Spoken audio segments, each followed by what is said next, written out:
Welcome. In this video, I'll show you how to fix Facebook story quality. If you find this video helpful, please leave a like and subscribe to the channel for more such tutorials. Now, first fix here, you need to go ahead and use your built-in camera app or your phone's native camera, as the built-in camera inside the Facebook app compresses images significantly before you even press record. Okay. Also, when you go out and swipe down or open up your control center, make sure that power saving as well as data saving are both turned off, okay, before you upload.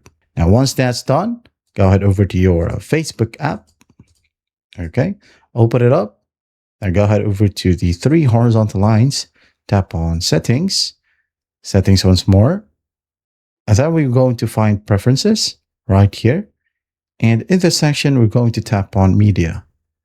Tap on it, and make sure under video quality, it is set to optimized, not data saver. Also, when you go ahead and scroll down, we have here reduced 3D photo motion. Make sure that this one is turned off if you're just using 3D effects.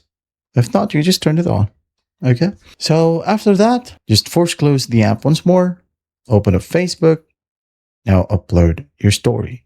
That's how easy it is to fix Facebook story quality. I hope this video helps, and I'll see you in the next one.